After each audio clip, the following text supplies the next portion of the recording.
राधे राधे दोस्तों, क्या आपको पता है कि इस संसार में सबसे बड़ा दान कौन सा है और मनुष्य कैसे बुरे लोगों की पहचान कर सकता है। तो दोस्तों, आज हम आपको बहुत ही रोचक और ज्ञानवर्धक कथा सुनाने जा रहे हैं।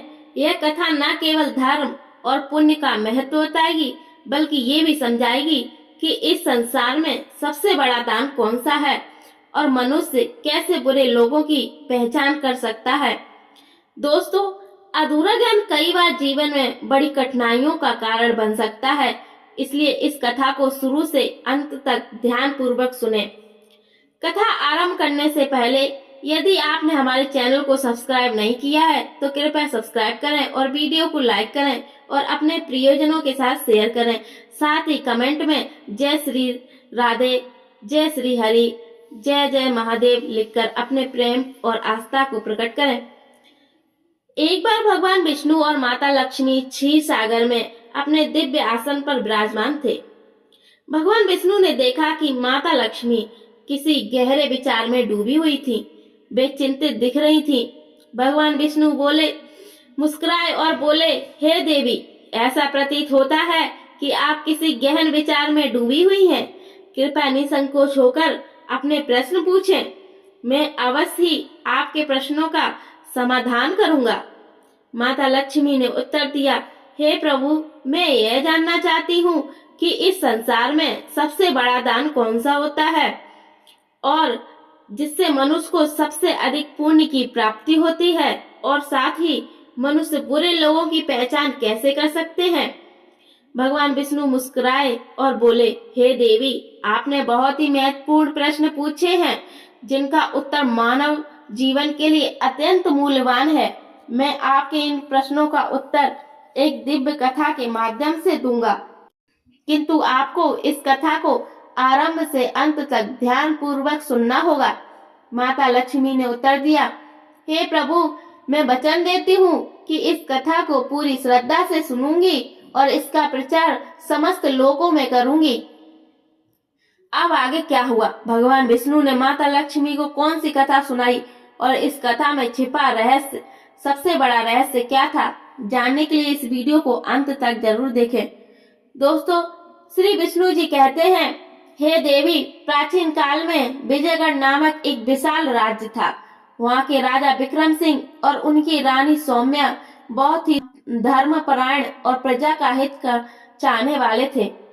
राज्य में किसी प्रकार की कोई कमी नहीं थी, फिर भी राजमहल में एक गहरी उदासी छाई रहती थी, क्योंकि राजा और रानी की कोई संतान नहीं थी। वर्षों से वे संतान की कामना कर रहे थे, लेकिन भाग्य उनके विरुद्ध था। राजा ने बड़े बड़े विद्वानों, ऋषि मुनियों से उपाय करवाए, अनेक यज्ञ किए, फिर भी कोई फल नहीं मिला। धीरे धीरे राजा रानी निराश हो चले थे। एक दिन की बात है, वह राजा हर रोज की तरह अपनी पत्नी सौम्या के साथ भगवान शिव जी के मंदिर जा रहे थे। तभी अचानक से राजा ने देखा कि सामने वाले घर में एक स्त्री झाड़ू लगा रही है। राजा और रानी उस समय स्त्री के घर के पास से गुजरे तो वह स्त्री उन्हें देखते ही अपना चेहरा फेरकर तेजी से घर के अंदर चली गई। उस स्त्री का ऐसा व्यवहार देखकर राजा और रानी सौम्या को बिल्कुल भी अच्छा नहीं लगा। राजा विक्रम उस समय अपनी रानी सौम्या के साथ भगवान भोलेनाथ की पूजा करने जा रहे थे, इसलिए उसने उस स्त्री से कुछ नहीं कहा और सीधे मंदिर पहुंचकर भगवान शिव जी की पूजा अर्चना की। पूजा के बाद राजा अपनी रानी सौम्या के साथ वापस महल लौट आया, लेकिन महल पहुंचने के बाद राजा विक्रम ने अपने एक सैनिक को बुलाया और उसे आदेश दिया कि तुम जाओ और नगर में मंदिर के पास रहने वाली उस स्त्री को अपने साथ महल में ले आओ। भगवान विष्णु जी कथा सुनाते हुए आगे कहते हैं, हे देवी, राजा का आदेश पाते ही वह सैनिक तुरंत ही उस महिला के घर पहुंचता है। उस समय महिला का पति भी घर पर नहीं था। फिर वह सैनिक उस स्त्री के घर के दरवाजे को खटखटाने लगता है। कुछ देर बाद वह महिला अपने घर का दरवाजा खोलती है और सामने राजा का सैनिक खड़ा देखकर वह महिला हैरान होती है। और पूछती है, क्या हुआ, आप मेरे घर पर क्यों आए हैं। उस महिला की बात सुनकर राजा का वह सैनिक उससे कहता है, चलो मेरे साथ, महाराज ने तुम्हें राजमहल में बुलाया है, उन्हें आपसे कुछ बात पूछनी है। यह सुनकर वह महिला अपने मन में सोचती है, आखिर महाराज का आदेश है, इसे ठुकराया तो नहीं जा सकता, मुझे राज दरबार में जाना ही होगा। उसके बाद वह सैनिक उस स्त्री को अपने साथ लेकर राजमहल पहुंच गया। महल में पहुंचकर वह महिला राजा को प्रणाम करती है और कहती है, हे महाराज, आपने मुझे अचानक यहाँ राजमहल में क्यों बुलाया है, क्या मुझसे कोई गलती हो गई है। उस स्त्री की बात सुनकर राजा कहता है, तुम मुझे एक बात बताओ, आज सुबह जब मैं और मेरी पत्नी सौम्या भगवान शिव जी के मंदिर जा रहे थे तो तुमने मुझे देखकर अपना मुंह फेर लिया और मुझे आते हुए देखकर तुम दौड़ते हुए अपने घर में चली गई। तुमने मुझे देखकर ऐसा दुर्व्यवहार क्यों किया। तब वह महिला निर्भीकता से राजा से कहती है, हे महाराज, आप भले ही मुझे मृत्यु दंड दे दें तो भी मुझे कोई ऐतराज नहीं, परंतु मैं सच ही कहूंगी, आपके महल में बड़े बड़े विद्वान हैं, पंडित हैं, अगर मैं गलत बात बोलूं तो आप उनसे पूछ सकते हैं कि हमारे नगर में यह मान्यता है कि जो सुबह सुबह आपका चेहरा देख लेता है तो उस व्यक्ति का पूरा दिन खराब हो जाता है, क्योंकि आप संतानहीन हैं, अभी तक आपको संतान की प्राप्ति नहीं हुई है। इसी कारण मैंने आपका मुंह देखकर अपना मुंह फेर लिया था और मैं अपने घर के अंदर चली गई थी। उस महिला की ऐसी बात सुनकर राजा आश्चर्य में पड़ जाता है। वह अपने मन में सोचता है कि ये महिला तो बिल्कुल सत्य कह रही है। यदि किसी नगर के राजा को संतान नहीं है तो यह उसकी प्रजा के लिए भी शुभ नहीं माना जाता। उसके बाद राजा उस महिला को वापस अपने घर जाने की अनुमति देता है। फिर राजा अपने मन में यह विचार करने लगता है कि अब मुझे भगवान शिव जी के मंदिर में जाकर संतान प्राप्ति के लिए यज्ञ करना चाहिए। ऐसा सोचकर वह राजा अपने कक्ष में लौटकर रानी सौम्या से कहता है कि हे प्रिय, हमारे नगर के लोग हमारा चेहरा भी देखना पसंद नहीं करते, क्योंकि हमारे पास अभी तक कोई संतान नहीं है, इसलिए हमें भगवान शिव जी के मंदिर में जाकर संतान प्राप्ति का यज्ञ एक बार और करना चाहिए। हम भगवान भोलेनाथ के मंदिर में चलते हैं और भगवान शिव से प्रार्थना करते हैं कि वे हमें पुत्र प्रदान करें। और राजा की बात सुनकर रानी सौम्या भी उसकी बात मान लेती है। फिर राजा और रानी दोनों भगवान शिव जी के मंदिर पहुंचते हैं और भगवान शिव जी की पूजा करके संतान प्राप्ति के लिए यज्ञ का आयोजन करते हैं। भगवान विष्णु जी कथा सुनाते हुए आगे कहते हैं कि हे देवी, पुत्र प्राप्ति के लिए राजा विक्रम और रानी सौम्या ने यज्ञ का आयोजन किया, लेकिन उन्हें इस बार भी यज्ञ होने के बाद भी उन्हें संतान की प्राप्ति नहीं हुई थी। यज्ञ के निष्फल होने से राजा अत्यंत निराश हो गया। यज्ञ का आयोजन करने वाले पंडित जी भी सोच में पड़ गए। पंडित जी ने मन ही मन सोचा, अब तक जितने भी यज्ञ मैंने किए हैं उनमें से कोई भी यज्ञ आज तक सफल नहीं हुआ है। इसका अर्थ यह है कि शायद इस राजा के भाग में ही खोट है, और ऐसा प्रतीत होता है कि ईश्वर ने इस राजा के भाग्य में संतान का योग्य नहीं लिखा है, इसलिए संतान प्राप्ति का यज्ञ करने के बाद भी उसे संतान की प्राप्ति नहीं हुई। राजा हर संभव प्रयास करके थक चुका था और अब वह गहरी निराशा में डूबा रहता था। वह दिन रात संतान की कमी के बारे में सोचता और चिंता में खोया रहता था। एक दिन महल में एक दिव्य तेजस्वी महात्मा महर्षि देवदत्त पधारे। राजा ने उनका आदर सत्कार किया और अपनी व्यथा सुनाई। तब राजा ने नम्रता से महात्मा को बताया कि कैसे उन्होंने पुत्र प्राप्ति के लिए बहुत यज्ञ दान धर्म किया, परंतु सभी व्यर्थ गए। यह सब सुनने के बाद महात्मा जी कुछ क्षणों के लिए मौन हो गए और अपनी आंखें बंद कर ली और राजा के जीवन की घटनाओं का आंतरिक दृष्टि से अवलोकन करने लगे। कुछ समय बाद महात्मा जी ने अपनी आंखें खोली और गंभीर स्वर में बोले, राजन, मैंने आपके जीवन का एक ऐसा सत्य देखा है जिसे सुनकर आपको कष्ट हो सकता है। आपके पिछले जन्म में किए गए एक पाप का फल इस जन्म में आपके भाग्य पर भारी पड़ रहा है। आपके पिछले जन्म में एक ऐसा घोर पाप किया था जिसके परिणाम स्वरूप इस जीवन में आपके भाग्य में संतान प्राप्ति का योग्य नहीं है। इसी कारण से आपके सभी प्रयास निष्फल हो रहे हैं। भगवान विष्णु जी कथा सुनाते हुए आगे कहते हैं, हे देवी, महात्मा जी की बातें सुनकर राजा उनके चरणों में गिर पड़ा और विनती करते हुए बोला, हे महात्मा, कृपया करके आप ऐसा मत कहिए, आप ही हमारे दुख को हरने का कोई उपाय सुझाएं। राजा की यह व्याकुलता देखकर महात्मा जी ने उसे सहारा देकर अपने चरणों से उठाया और बोले, हे राजन, इतनी आर्द्रता आपको बिल्कुल भी शोभा नहीं देती। मैं आपको आपके इस कष्ट का निवारण करने का उपाय बताता हूँ, जिसे करने के बाद आपको अवश्य पुत्र की प्राप्ति होगी।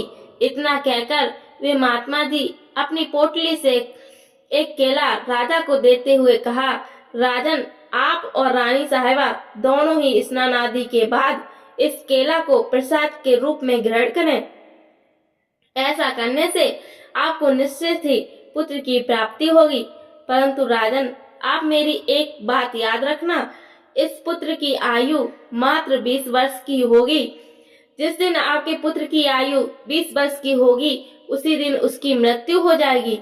महात्मा जी की इस बात को सुन राजा गहरी सोच में डूब गया। वह अपने मन में सोचने लगा, चलो 20 वर्ष के लिए ही सही, परंतु इस संतानहीनता का कलंक तो मिट जाएगा और हमें संतान का सुख मिलेगा।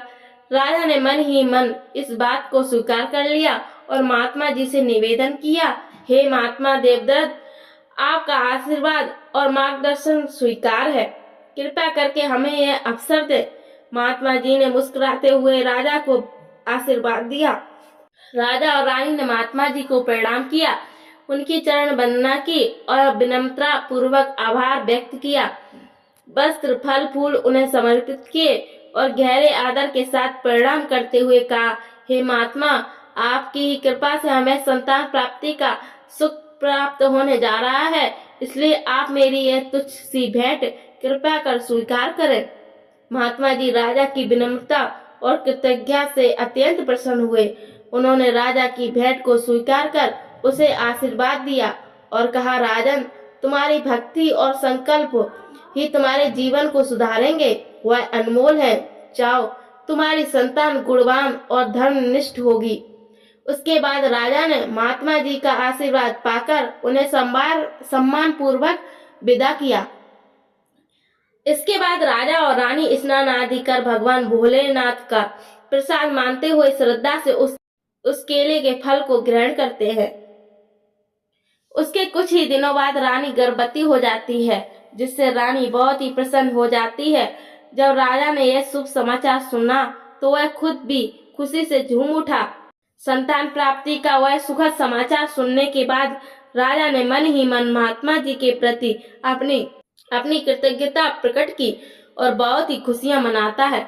भगवान विष्णु जी कथा सुनाते हुए कहते हैं, हे देवी, ऐसे ही दिन बीत रहे थे। कुछ ही महीनों बाद रानी स्नो ने एक तेजस्वी पुत्र को जन्म दिया। पूरे राज्य में आनंद और हर्ष की लहर दौड़ गई। पुत्र के जन्म से जैसे महल में खुशियों की बयार बहने लगी। राजा ने पुत्र प्राप्ति की खुशी में पूरे नगर में उत्सव का आयोजन किया। महलों को फूलों और रंग बिरंगी झालरों से सजाया। राजकुमार वीर अपने पिता के ही गुणों का प्रतीक बनते हुए बड़ा होने लगा। उसमें अपने पिता की तरह ही धर्मनिष्ठ, पराक्रमी और भक्ति, दयालु, परोपकारी, दूसरों के दुख को समझने वाले गुण प्रकट होने लगे, जिससे राजा का हृदय गर्व से भर उठता। वीर के गुणों और आचरण को देखकर सभी आश्वस्त थे कि वह एक दिन अपने पिता की तरह महान राजा बनेगा। जैसे जैसे समय बीता, राजा का हृदय गर्व और खुशी से भरता गया। संतान सुख की प्राप्ति ने उसकी सभी चिंताओं को मानो हर लिया था और वह अपने पुत्र में संपूर्ण संसार का आनंद खोजने लगा। वह राजा विक्रम पुत्र के प्रति अपने स्नेह में इतना डूब गया कि वह यह महत्वपूर्ण बात भी भूल बैठा कि उसके पुत्र की आयु मात्र 20 वर्ष तक की है। भगवान विष्णु जी कथा सुनाते हुए आगे कहते हैं, हे देवी, फिर एक दिन जब राजा विक्रम को यह बात याद आती है कि उसके पुत्र वीर की आयु मात्र 20 वर्ष की ही है, तब तक पुत्र वीर की आयु 15 वर्ष हो जाती है। तब वह राजा दिन रात पुत्र के भविष्य को लेकर व्याकुल रहने लगा। वह सोचता है कि अगर मैं वीर का विवाह करवा दूं तो राजकुमार वीर इन 5 वर्ष में एक पिता का सुख भी पा लेगा और मेरा वंश भी आगे बढ़ जाएगा। यही सोचकर राजा ने राजकुमार के लिए एक राजकुमारी की तलाश शुरू कर दी। इस बीच उसे यह बात पता चली कि दूसरे नगर में एक पराक्रमी राजा राज्य करता है, जिसकी पुत्री गुणों की खान है, साथ ही वह अत्यंत सुंदर भी है। वह अपनी सुंदरता और दयालुता के लिए प्रसिद्ध थी। वह देखने में ऐसी लगती थी मानो स्वर्ग की अप्सरा स्वयं धरती पर उतर आई हो। वह बहुत ही दानी स्वभाव की थी, क्योंकि उसने अपने माता पिता से धर्म और संस्कारों की शिक्षा ली थी, इसलिए उसका हृदय करुणा और उदारता से भरा हुआ था। वह प्रतिदिन सुबह उठकर पक्षियों को दाना डालती और अपने द्वार पर आने वाले साधु संतों भिक्षुओं को सदा ही आदर से भोजन कराती थी। कोई भी भूखा उसके द्वार से खाली हाथ नहीं लौटता था। तो राजा ने अपने मन में सोचा कि ऐसी धर्मात्मा और तेजस्वी कन्या के साथ अपने पुत्र वीर का विवाह करना उचित रहेगा। मुझे इसी प्रकार की कन्या की तलाश थी जिसके साथ मैं अपने पुत्र का विवाह कर सकूं, जो हमारी वंश परंपरा को बनाए रख सके। इस विचार के साथ ही राजा विक्रम ने अपने मन में निर्णय किया कि वह उस राजा से प्रस्ताव रखेगा जिससे वह अपने पुत्र वीर का विवाह उस सुंदर और धार्मिक कन्या के साथ कर सके।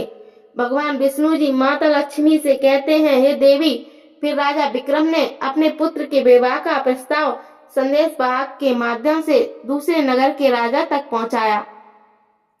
जब दूसरे नगर के राजा ने यह प्रस्ताव सुना तो उसने अपने मन में विचार किया कि चलो अब मुझे अपनी पुत्री का विवाह कर देना चाहिए, और मैंने सुना है कि इस राजा का पुत्र बहुत ही योग्य, पराक्रमी और धर्मपरायण है। इन विचारों को मन में संजोए हुए उस राजा ने वीर के विवाह प्रस्ताव को सहर्ष ही स्वीकार कर लिया और कुछ ही दिनों के भीतर शुभ मुहूर्त में वीर का उस राजकुमारी के साथ विवाह हो गया।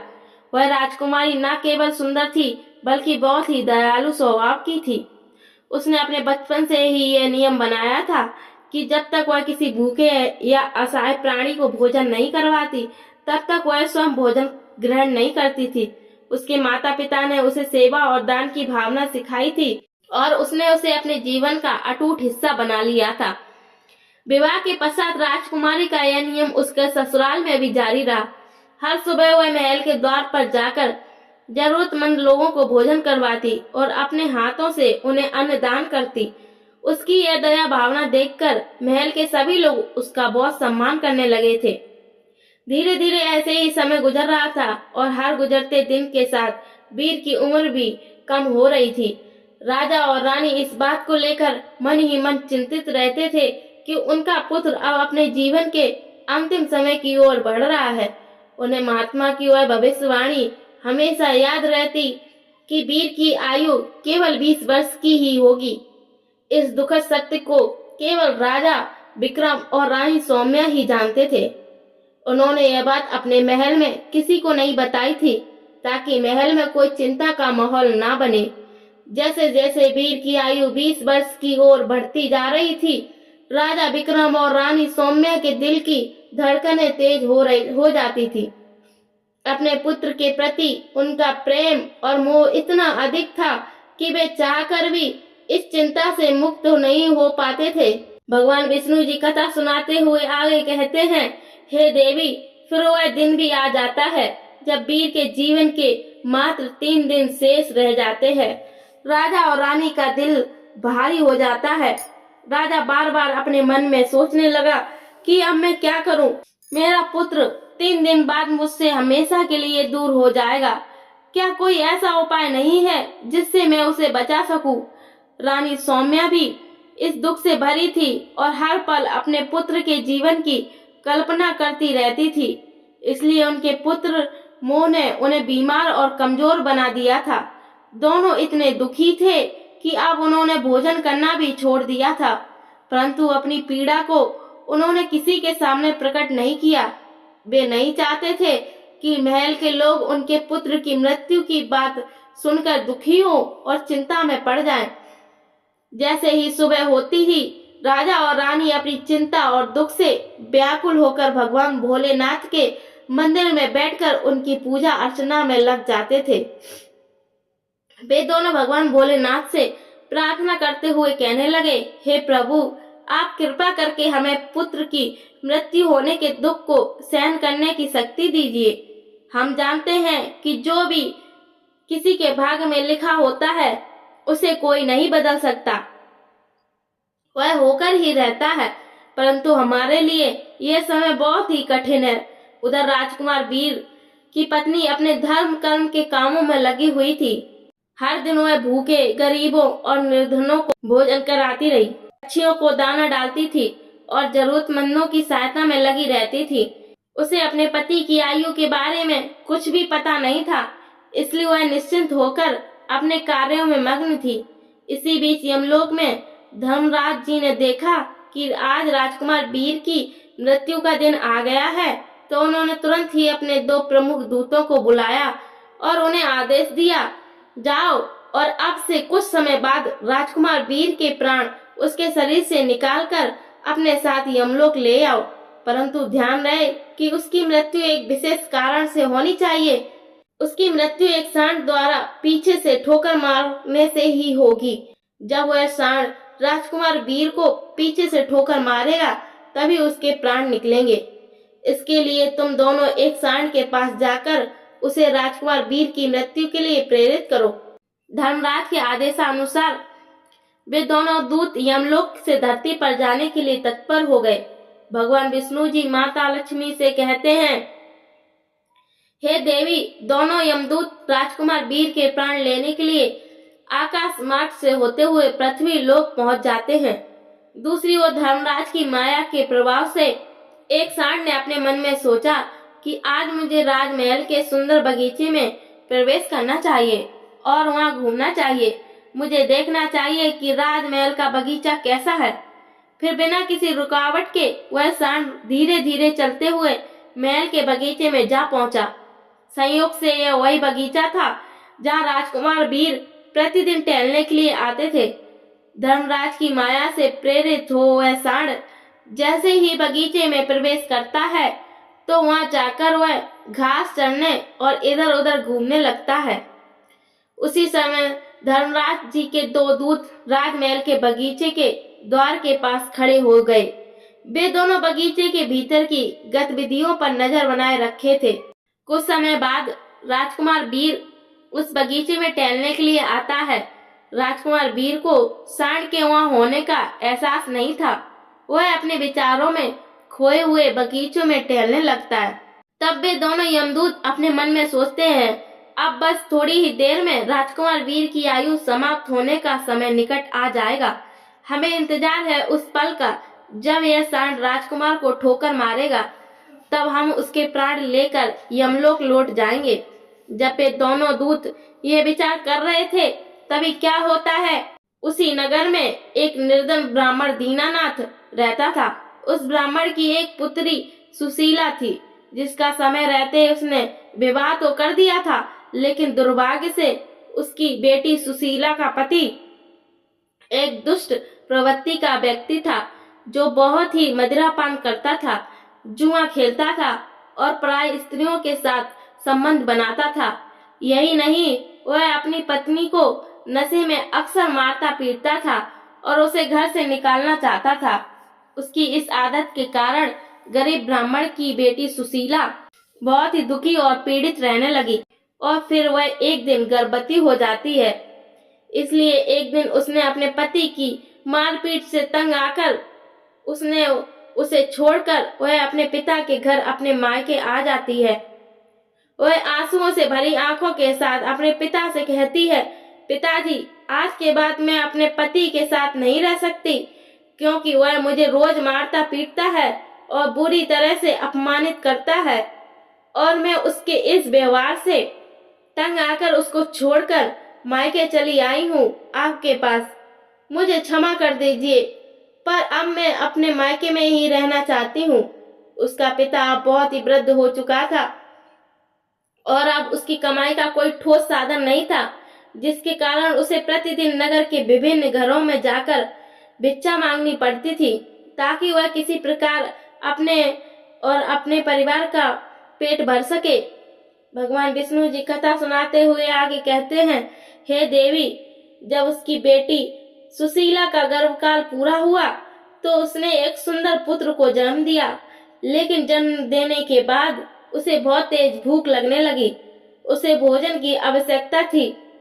प्रसव के बाद भूख कई गुना बढ़ जाती है, इसलिए वह अपने पिता से भोजन मांगने लगी। दुर्भाग्यवश उसके पिता दीनानाथ सुबह से ही भिक्षा के लिए नगर नगर गए हुए थे, परंतु रोज रोज भिक्षा मांगने के कारण उस दिन किसी ने उसे भिक्षा नहीं दी थी। भगवान विष्णु जी कथा सुनाते हुए आगे कहते हैं, हे देवी, गरीबी किसी भी मनुष्य के लिए एक सबसे बड़ा अभिशाप है और यह उसके आत्मसम्मान और अस्तित्व के लिए अत्यंत पीड़ादायक होती है। उधर उस गरीब ब्राह्मण दीनानाथ को किसी ने भी भोजन नहीं दिया, इसलिए वह खाली हाथ ही घर वापस लौट आता है। इधर उसकी पुत्री भूख से बहुत ही व्याकुल हो रही थी। जब वृद्ध ब्राह्मण निराश होकर खाली हाथ घर लौटा तो उसकी बेटी ने उसे बिना भोजन के आते हुए देखा, तो वह दुखी होकर रोते हुए अपने पिताजी से बोली, पिताजी, अब मुझसे भूख सहन नहीं होती। पूरे 3 दिन बीत चुके हैं और मैंने भोजन का एक कण भी नहीं खाया है। अब तो ऐसा लगता है कि भूख के कारण मेरे प्राण ही निकल जाएंगे। लेकिन अगर आपको कुछ भिक्षा में मिला हो तो मुझे खाने को दे दीजिए, नहीं तो मेरे प्राण निकल जाएंगे। तब उसका वृद्ध पिता दीनानाथ अपनी बेटी सुशीला को सांत्वना देते हुए कहता है, पुत्री सुशीला, मैं कुछ ही देर में लौटूंगा। मैं अब राजा के महल के द्वार पर जाकर भिक्षा मांगूंगा। मैंने सुना है कि राजा विक्रम की पुत्र वधू बहुत दानी है। वह प्रतिदिन भूखे लोगों को भोजन कराती है। अगर वहाँ से मुझे कुछ भी मिल जाता है तो तुरंत तुम्हारे लिए लेकर आता हूँ। अपनी बेटी सुशीला से यह कहकर वृद्ध ब्राह्मण दीनानाथ वहाँ से निकल पड़ा। उधर राजकुमार वीर की पत्नी, जो कि रोजाना गरीबों को भोजन करवाती थी, उस दिन उसके ससुर यानी राजा विक्रम और रानी सौम्या दोनों अत्यधिक बीमार पड़ गए थे, क्योंकि पुत्र मोह के कारण वे बहुत ही चिंतित थे और वीर की पत्नी उनके कक्ष में थी।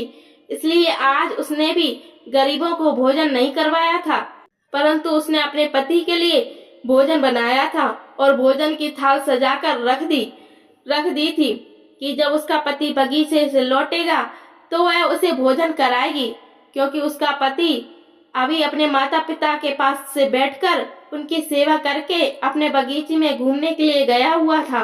भगवान विष्णु जी कथा सुनाते हुए आगे कहते हैं, हे देवी, इधर वह वृद्ध ब्राह्मण दीनानाथ राजमहल के द्वार पर पहुंच जाता है।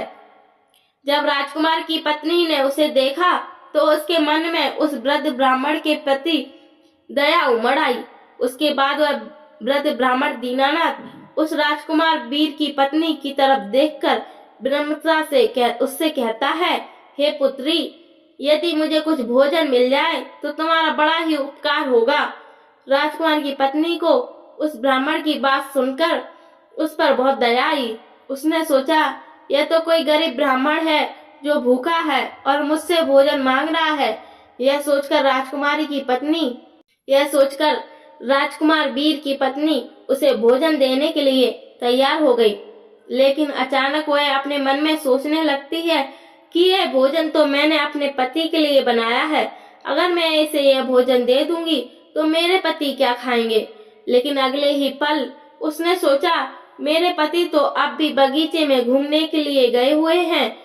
जब तक मैं यह भोजन इस गरीब ब्राह्मण को दे देती हूँ और जब मेरे पति वापस आएंगे तो मैं उनके लिए नया भोजन बना दूंगी। इस भूखे ब्राह्मण की सहायता करना अधिक आवश्यक है। अपने मन में यह सोचकर राजकुमार वीर की पत्नी ने अपने पति के लिए बनाया हुआ भोजन उस भूखे ब्राह्मण दीनानाथ को दे दिया। उसके बाद वह ब्राह्मण दीनानाथ भोजन की थाली लेकर जल्दी जल्दी अपनी कुटिया की ओर रवाना हो गया और वह भोजन लेकर अपने घर पहुंच गया। उसकी पुत्री सुशीला 3 दिनों से भूखी थी।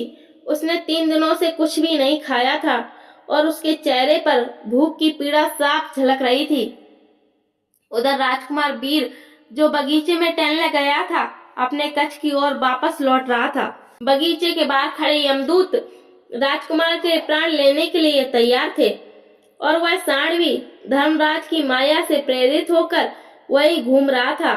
वे दोनों यमदूत मन ही मन सोच रहे थे कि बस अब कुछ ही पल बाकी है और जैसे ही सांड राजकुमार को पीछे से ठोकर मारेगा, हम राजकुमार के प्राण हर लेंगे और यमलोक लौट जाएंगे।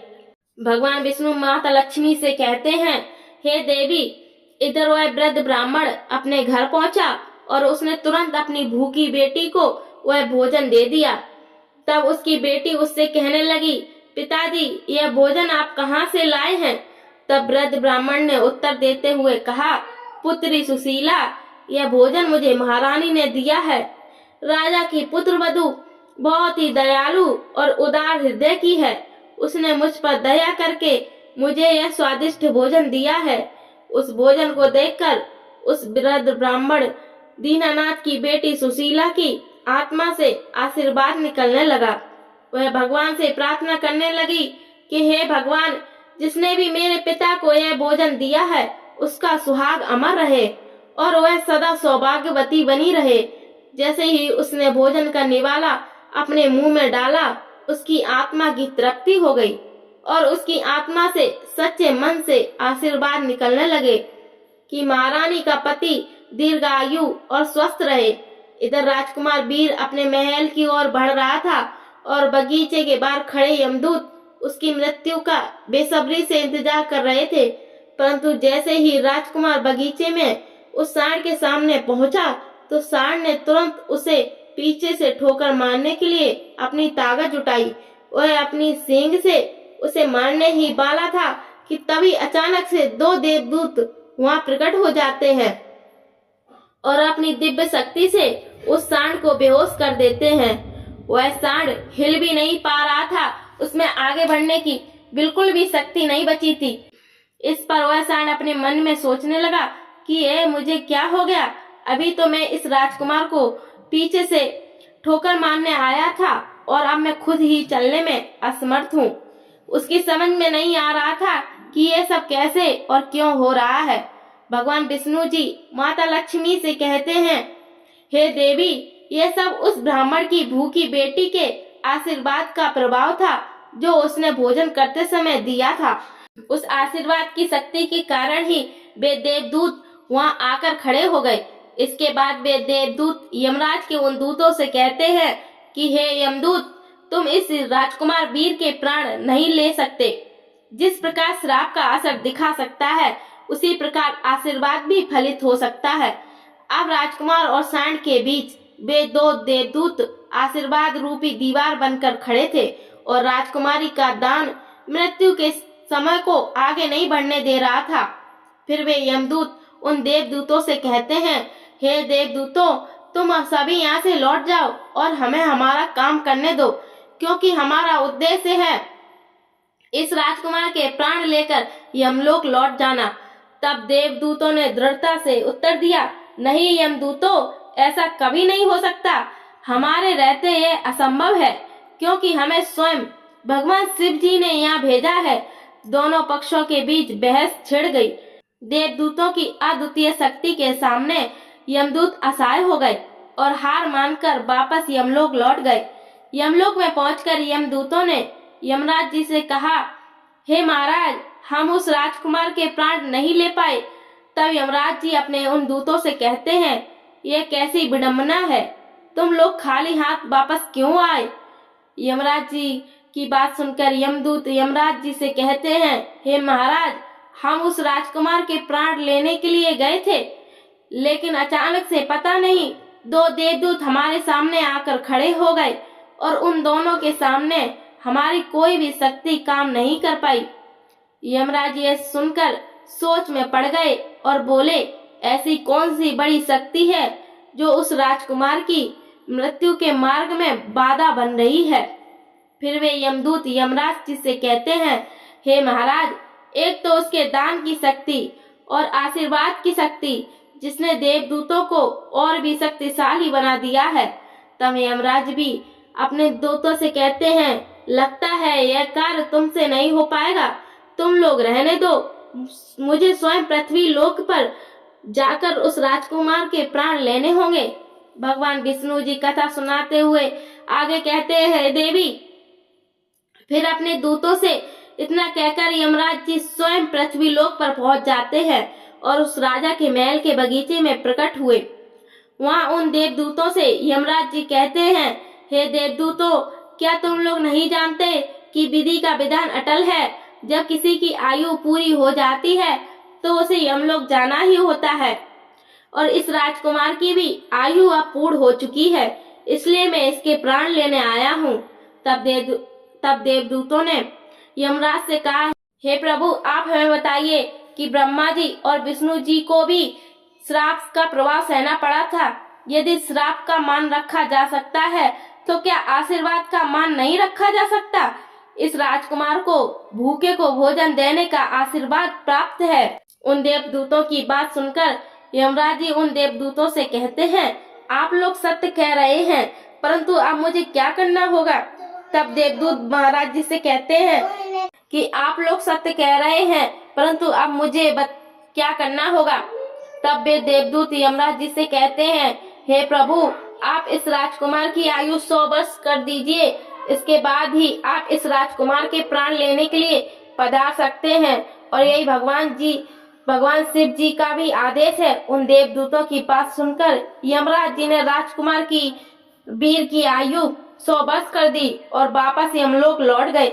भगवान विष्णु जी कहते हैं, हे देवी, इस प्रकार एक भूखे को भोजन देने के पुण्य के कारण उस राजकुमार की मृत्यु टल गई और उसकी आयु भी बढ़ गई। इसी कारण कहा जाता है कि अन्नदान सबसे बड़ा दान है।